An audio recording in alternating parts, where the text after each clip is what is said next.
Welcome back to the Pro Football Pod. You got Coach here live for the first and not the last fantasy start sit advice. We're going to give you guys a weekly look out on the fantasy games that are about to happen right now.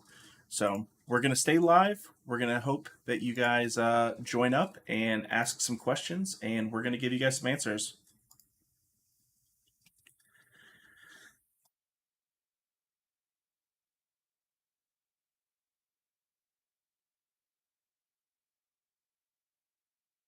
So I'm going to sit here patiently and wait for some advice. In the meantime, I might talk about a little bit of the things that we're probably going to talk about in this show. Aaron Jones is inactive, which means that you're going to have to likely replace him. Christian Watson also inactive, so you're likely going to have to replace him. Luckily, he's been active for the first 2 weeks, so you haven't expected much. You've already got a plan in place. I'm sure that you were hoping for him against this week, but it's not looking like that's going to happen at all.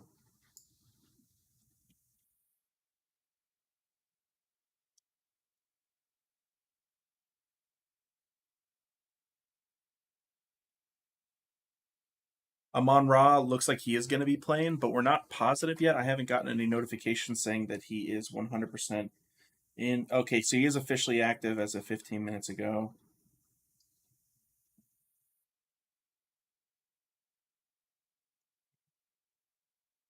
I think, like we said on the show on Friday, Amon's an absolute have to start. There's not really an option just because of where you drafted him. Like, there seems to be no option but having to put him in.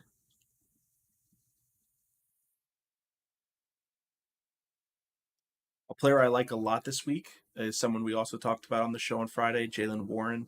He's got an easy matchup. He's touched the ball almost as often as Najee Harris, and he's available in a lot of leagues right now. Um,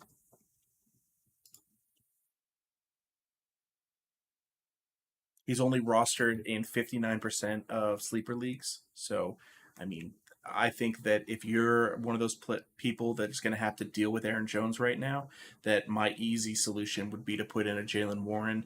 I'm also kind of high on Alexander Madison this week. I know that nobody is. I think that the Chargers defense has just been so putrid that there's a big chance that they get the looks that they're looking for. Justin Jefferson should obviously eat. He's the highest rated wide receiver for this week because he's going up against such a bad defense. And then Jordan Addison's another easy sneak in there. Someone to maybe replace Christian Watson if you were able to think about receiver at that point. Zay Flowers is another easy option. But we're hoping that you guys have some waiver wire people, maybe somebody on the bench.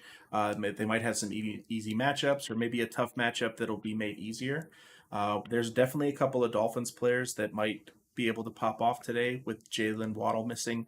Tyreek Hill's going to be the biggest advocate of all of that attention. So he's also going to receive the attention from Tua. We know that he's going to get targets today, uh, especially missing Justin Simmons in the backside of that defense means that over the top is going to be open. They're going to have Pat Surtain on Tyreek, but is Pat Surtain as fast as Tyreek? I don't know if anybody on the football field is. So we'll see more on that.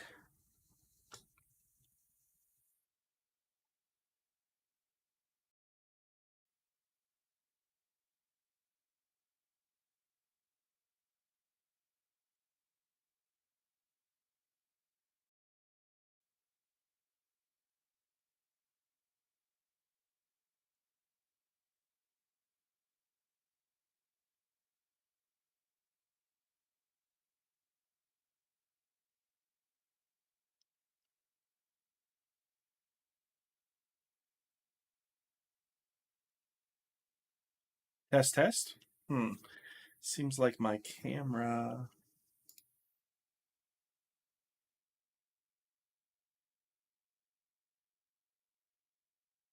All right, we're back. Camera froze for some reason. Never happened on another live stream that we've done.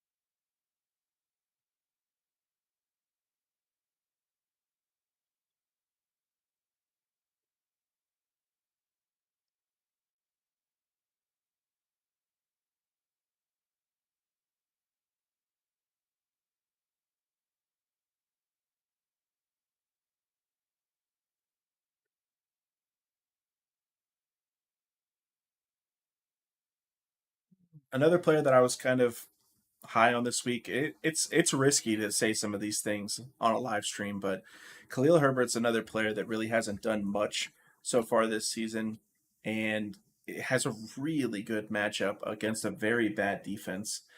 And I mean, that's what we're looking for in fantasy. We're looking for the opportunity that a player like the Chicago Bears, they're going up against Kansas City, whose rush defense has been very bad so far this season. They've played against some good matchups, but Travis Etienne being able to do what he was capable of, it just doesn't make a lot of sense. So we're looking at Khalil Herbert as a potential. You know, I'm not starting him in my leagues that I have him in. I'm starting Madison for certain this week. If you have T. Higgins or another Bengals receiver, I mean, Tyler Boyd might even be worth a look this week. I see that game being a bit of a shootout if Burrow plays.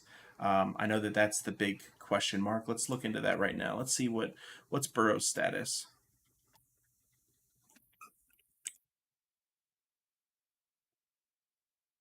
Still questionable. The news that we're seeing is that he's participating in warm-ups. He's still questionable from Monday's game. It's what's hard about having a Monday game. Um,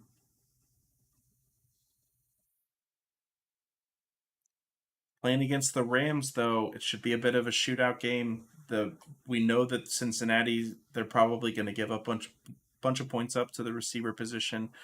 They haven't been great this year from a defensive standpoint.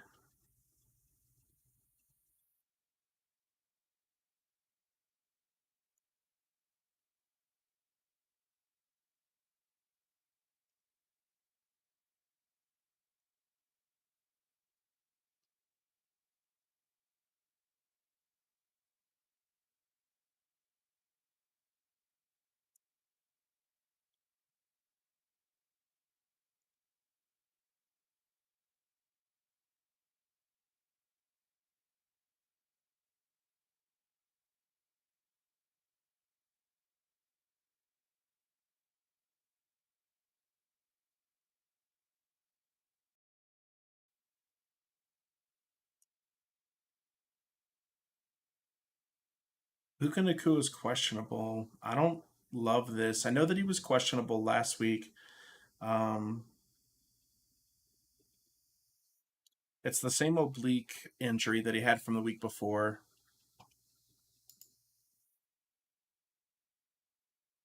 Why does my camera keep freezing like this?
This is frustrating.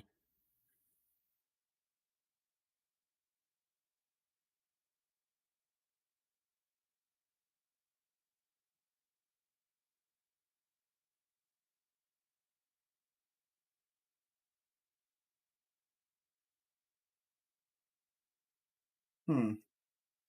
For some reason, my camera keeps freezing. I guess because I'm clicking on all these other pages. So we will keep the camera off for now. I will continue to stay ready for all of the incoming questions. Puka Nakua playing against the 10th best receiving core versus wide receivers so far this season, just it makes me a little bit scared. He is a little bit banged up and he's still a young player. He's done really well, but who's he done really well against?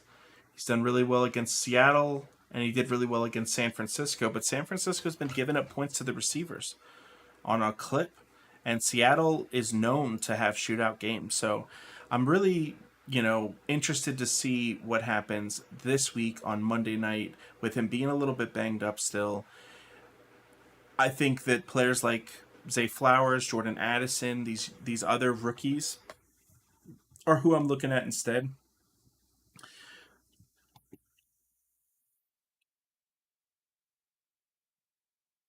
I know that my waiver wires in most of my leagues look just so much different from other people's. It's where I'm really interested to hear what you guys have available to pick up right now, to fill in some of these holes and throughout the season as things progress. Like hopefully players like Tank Dell and Jalen Warren and these guys are going to all be gone from your guys' waiver wires as well because you'll have picked them up before they pop off super heavy.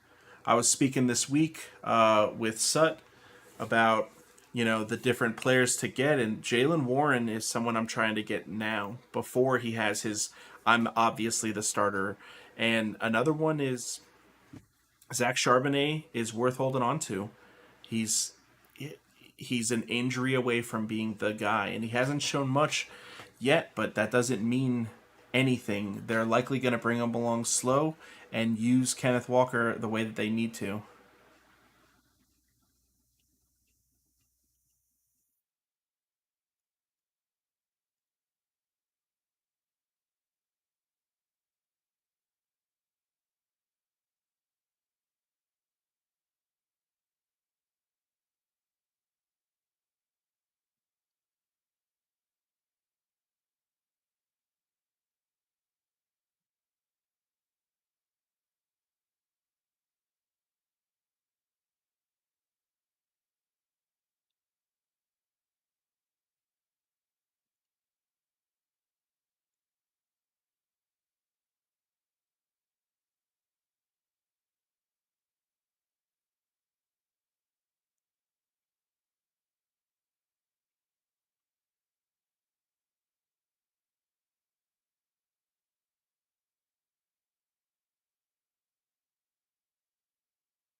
Excuse me. This week has been a rough one for me, and only one league. But losing Saquon Barkley, Christian Watson, having Alvin Kamara still suspended makes it difficult. And some of those difficult decisions they lead into who do I start? And my difficult decision was I had Clyde Edwards-Helaire on the waiver wire, and I currently had Zach Charbonnet. And Zach Charbonnet is not expected to touch the ball very much this week, but Isaiah Pacheco was potentially going to be out, and we can actually check on that right now. What's the deal with Pacheco? He's likely going to suit up, as what we saw earlier today, but we know that he's going to be limited. He's deemed a game time decision for Sunday against the Bears. They're optimistic that he's going to suit up. So they're likely going to be able to play Isaiah Pacheco. But are they going to play him for all of the snaps? And if they don't, yeah, Jerick McKinnon's probably going to get those second most looks.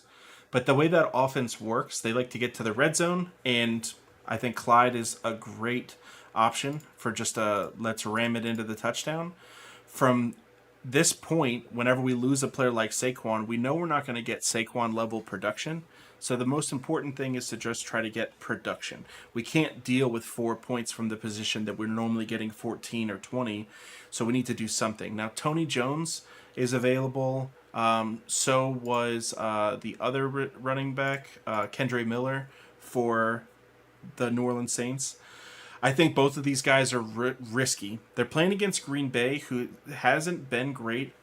They give up the fourth most to the running back position, but we're talking about the Bears. The Chiefs are playing the Bears. That game is going to get run up so quick. The score is going to be ridiculous, and at that point, the running game is going to be able to take over. I think that that's just a much smarter decision.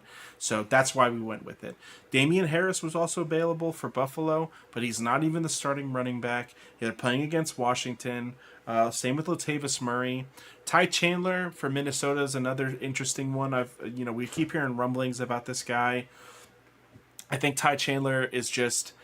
I haven't seen enough. I think that the Chargers, they're going to eat off of that defense. Like the Minnesota offense is going to get points today. But is it going to go to Ty Chandler? They just added Cam Akers, and he had an Achilles injury. But we know what he looked like at the end of last year. I don't think that it's smart to just say that he's nothing because of his Achilles injury yet. I want to see that he has nothing left. I mean, good on him for getting a trade out of this guy, but I think he was like a second or third round pick a couple of years ago.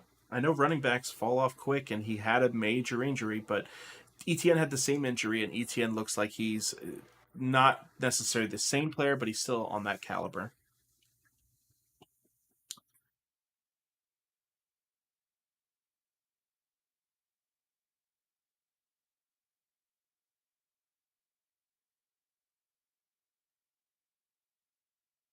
Another of my leagues, I'm going with a Zach Moss start this week, mostly because they're not going to have Anthony Richardson.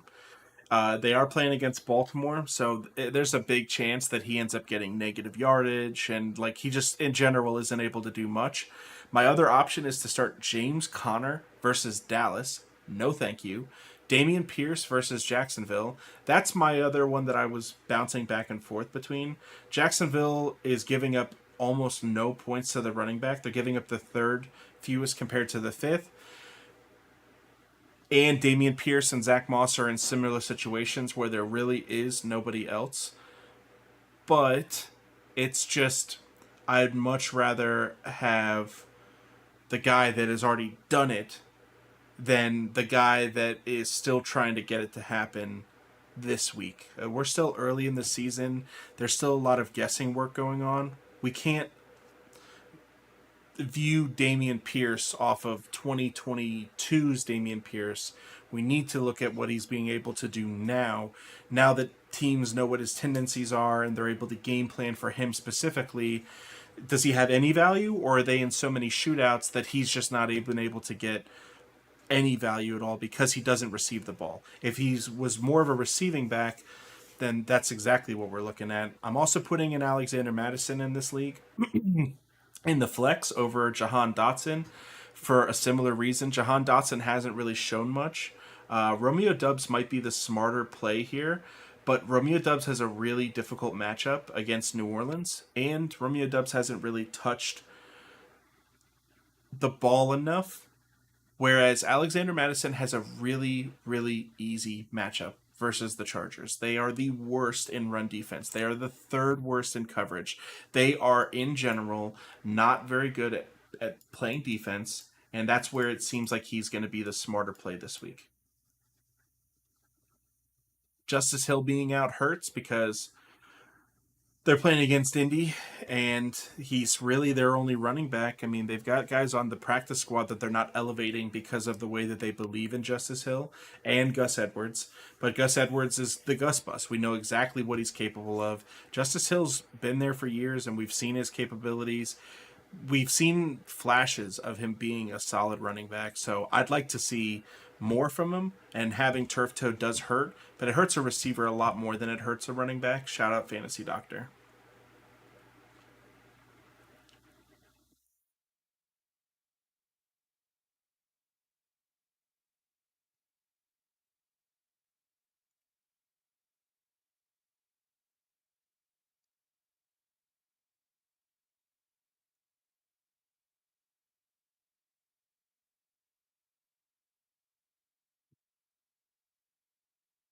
Calvin Ridley versus Houston sucks, but they've already lost Stingley. I think I might have heard today that they lost him for the year, which is unfortunate. 87 degrees, 5 mile an hour wind with zero chance of rain in Jacksonville. I mean, that's just some beautiful North Florida football right there. Calvin Ridley's going to be able to eat this week. Last week he didn't. I think he's a big DFS play as well. I personally am not a fan of DFS, but if that's all your thing, I think that he's probably going to be very expensive, so he's not a good DFS play. That's why I don't like it, because I just see the good matchups. It's hard for me to buy in on some wide receiver three that's going to win me $100. Let's look at the dynasty. So Josh Allen's in every start. We're going with Jerome Ford this week. Uh, Toughest matchup that he could possibly have versus Tennessee, but he's the running back one on a team that likes to run the ball. He also has shown some receiving work. Last week he had 4 targets for 3 receptions and 25 yards and a touchdown. He only got that work after Nick Chubb, or after the gruesome Nick Chubb injury. So I think that the snap percentage here is going to be nearly 100% instead of 49%. And whenever that increases, I mean, he still had 15 attempts in week one. So, like, they like this guy. They like what he's able to do. He just didn't do very good with the 2.4. The next one, we had to play another running back because Aaron Jones is out. We had the choice of like a Samaje Perine, who's not a starter, playing against a tough run defense. They only looked bad against the Chargers, and they didn't look bad in the run necessarily. I mean, Joshua Kelly did torch Miami in the run, but Austin Eckler really torched us in the pass. I mean, 234 rushing yards to running backs, like that's bad. But to be able to stop the New England with Ramondre, that shows a lot of growth. So I don't expect too much from Denver's run game today, especially not Samaje Perine. And then Khalil Herbert against Kansas City. We talked earlier about how it's supposed to be a good matchup. That's just based off of like PFF. So if we go to PFF and go to the premium stats,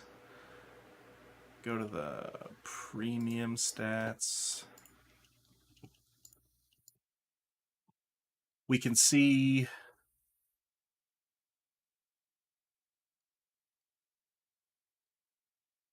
that the Chiefs are sixth worst in run defense. The only teams that have worse run defense percentages are the Chargers, the Raiders, the Giants, the Vikings, and the Texans. And that's not what it's going to tell you on the fantasy apps, because the amount of fantasy points that they've given up to the running back position isn't a lot, but they're losing the battle of the running game. Their defensive tackles aren't winning. They're being able to be pushed back. Like, their being ability to defend the run is bad. So a good running back with a good team. Now, that's not at all what we're saying is existing over there in Chicago, but that would be a potential, good matchup. That's the type of stuff that we're looking for. It's only 2 weeks in, so again, I don't truly believe in this because we don't have enough of a sample size. But if this continues, if this trend is stays that way, then the other thing we can do is we can look at how they did each week. So their run defense last week against Jacksonville was actually really good. It was against the Detroit Lions that they gave up so bad. Their run blocking last week versus Jacksonville was also really bad. So that's not good for what we're hoping to get from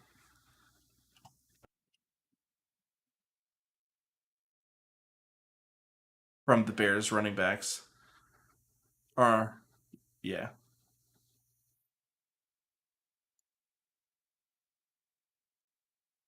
So we went with Kenneth Gainwell. The reason we went with Kenneth Gainwell, even though he's playing against Tampa Bay, and Tampa Bay has a very, very good defense, is because they're a very, very good rush defense with not great coverage. I know that they have Devin White and they have good linebackers that are going to be quick and should be able to keep up with Kenneth Gainwell. The way I view it is they have two things that they're going to be trying to do. They're going to be trying to stop Kenneth Gainwell from sneaking out of the backfield, and they're going to try to stop Jalen Hurts. And DeAndre Swift, with the big game that he had last week, he only had that game because Kenneth Gainwell was missing the game. Kenneth Gainwell is who they prefer in passing downs. They've shown that through the first week. 4 targets for 4 receptions, 20 yards, with 14 attempts for 54 yards. No, he wasn't a workhorse back. That's why he's not starting every week, and we're only putting him in because Aaron Jones is out. But compared to some of the other options we have, Kendre Miller is a little bit interesting. But again, Kendre Miller terrifies me against Green Bay. I just don't see. I don't know. I might be talking myself into doing that right now, but it just seems safer to play the guy that we know what type of role he's been working out for himself over the last couple of years than going with the guy that everyone keeps saying is supposed to be really good, and Kendre Miller. So it's a difficult decision for certain.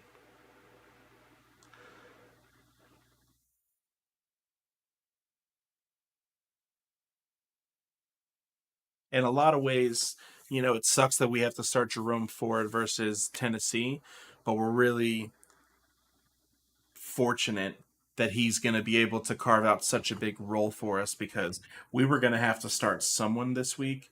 And the running back, the wide receiver room, which is what we call our dynasty league because it consists of Justin Jefferson, CeeDee Lamb, Amon-Ra St. Brown. We go down to the young guys. We got Jackson Smith. We got Brandon Ayuk. We got Zay Jones. And then Sam Laporta and TJ Hawkinson basically are receivers. They look like clones of each other, and I was able to get both of them in the dynasty. So I'm pretty happy about that. Other thing that was a difficult decision was Anthony Richardson's out with a concussion. So we're going to have to play another quarterback or somebody else in the Superflex. Gardner Minshew we picked up this week on waivers for free so that we have the backup to Richardson. So if he continues to miss games, then we'll be able to play him in good matchups. Baltimore is not one of those. And then Zach Wilson, we picked up because there's no quarterbacks available in this league, and we had to pick him up whenever he was the starter. He looked like that was a horrible decision. Might be just wasting the roster spot by holding on to him, but we're going to hold on to him for now. Kenny Pickett, we drafted last year, so we're going to go ahead and give Kenny Pickett the start. It seems like an easy decision whenever they're playing against Las Vegas, who's been giving up a bunch of points.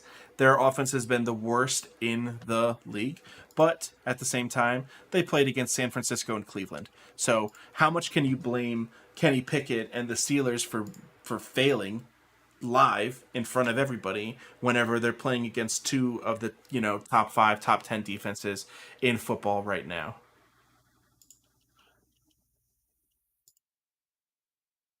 Let's see. Overall defenses: San Fran's number 2, Browns are number 3.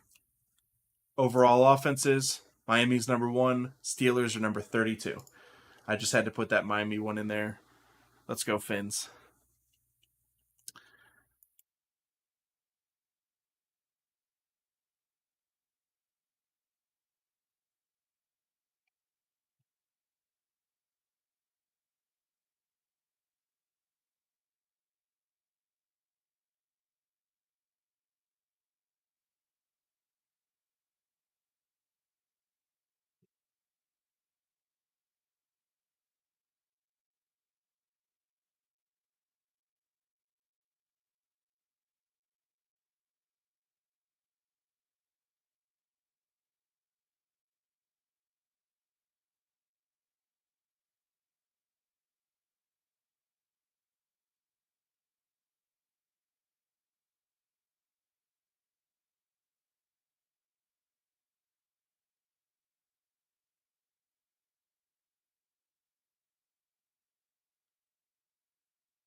Apparently, Jordan Schultz is reporting that week 3 is a make or break game. Wow. Russ, week 3, make or break for you, buddy. You better make it. God. It's only 3 weeks into the season with Sean Payton as the head coach. Like, why would this be the make or break game? They've played tough teams. Now, they weren't supposed to necessarily lose all of the games that they've played, but that doesn't mean that they should have won them all either. It just seems a little bit silly to me to to say that losing to Las Vegas and Washington is unacceptable whenever they have a new team and a new system and all these things that they're trying to figure out. Like, their defense is run by a new coordinator, Vance Joseph. Yeah, they brought him back, but that doesn't mean a lot.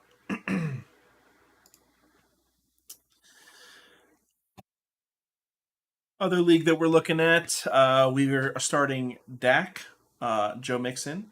This is the Pro Football Pod League with the double flex and two receiver with a single running back. So we're starting Joe Mixon this week. We are going to be playing Puka Nakua, Jameer Gibbs against Atlanta. They have a really bad matchup based off of rushing, but he should be the player that's able to get open. I think him and Laporta potentially have decent games this week. If Laporta is still available on your waiver wire, he's not available on any of mine. You need to pick him up. He's absolutely a stash play. If you're streaming tight ends, this guy could end up being your every week starter. That we can hold on to. That saves us a roster slot. It saves us a lot of time and whatnot later. I think that Puka Nakua over George Pickens, even though the matchup is worst, is based entirely off of the amount of volume this guy's going to get. We know that he's going to continue to draw the attention from the quarterback. Pickens is got a great matchup, and we just talked about how we're playing Kenny Pickett, and we expect this offense to take a step. And Pickens has almost been an every week starter. If we look at what he's put up so far this season, 13 and 32 points, but without the that one touchdown, or I'm sorry, 13 points in week 1, 32 for the season. But without that touchdown last week, he has a lot less points. It was like a 60-yard catch. That's not exactly what we're looking at.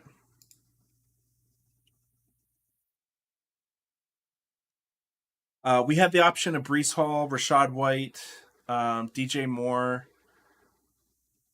Zay Jones is hurt. We got Jerome Ford on the bench as well. We're not starting Jerome Ford because we don't have to. We're only starting him in the dynasty because it's an absolute necessity. Uh, but playing against the first ranked defense in running backs, it's not a good idea. Brees Hall, even though he's playing against a supposed to be a good matchup in New England, we know what Bill Belichick does. He stops teams from doing what they're supposed to do. We don't want to necessarily bet on the Jets offense being able to have a good day. I think that if they're able to take a lead, that Brees Hall will have a lot of value. But if they end up throwing like they did last week, Zach Wilson has shown that he's useless. Chiefs defense is one of our easy streamers this week. They're playing against Chicago. I can't believe I was able to pick them up yesterday or the day before and they were still available. That it just means nobody in this league is looking at streaming their defenses weekly to maximize points, which means they're not going for a championship. And then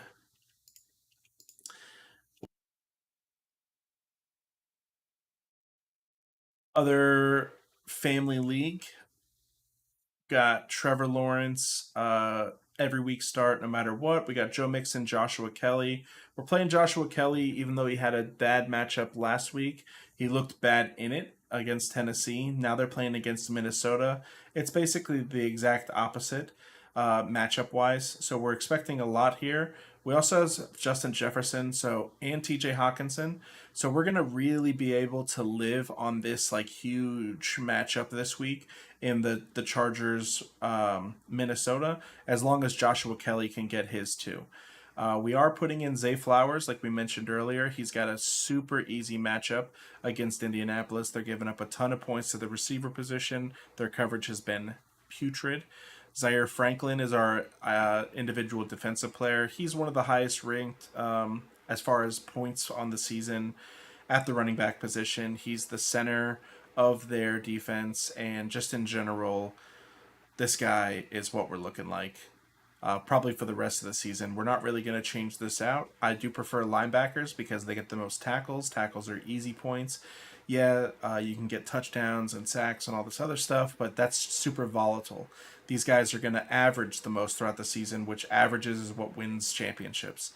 Amari Cooper, Jerry Jeudy, Romeo Dubs, all risky in their own ways. Amari Cooper, probably the least risky. He's got a decent matchup this week. They're giving up a lot of points to the receiver because they're giving up nothing to the running back, but that means that they should be pinning their ears back and going straight for Deshaun. I don't like that. I don't like having to rely on that too much. Puka Nacua, we're not putting him in over Zay Flowers, mostly because of the injury. Also, the matchup. He has a hard one. Zay Flowers has an easy one. Tank Dell is a wait and see. Same with Jaylen Warren, and then Justice Hill's hurt, though we probably wouldn't be starting him this week. Joe Mixon we have to play. Not only is he playing against the Rams, decent matchup, it's also just where we drafted him. Until he's hurt, he's playing for us. We put too much stock into his success to not really buy into it. So we have 15 minutes before game time. So I hope that some of this information that I've been spouting off is useful. Give it a view, a comment, a like. Whenever I'm wrong on everything, go ahead and rip me open in the comments so that I can defend myself admirably. And good luck. If you guys are playing against me, then I'm sorry that I'm going to have to hand you an L, but it's just what I do. So stay tuned to the future streams. We've got another one coming for you guys Monday. Tomorrow at 8:30 Eastern Time, we'll be reviewing everything that happens today, talking about all the things that I said that were correct and also the things that I said that were wrong. And we'll see how we do week 3, 8-2 so far in the season, so we'll take it. All right, everyone. Tulsi Rose Tea at tulsirosetea.com for all your tea needs. Goodbye.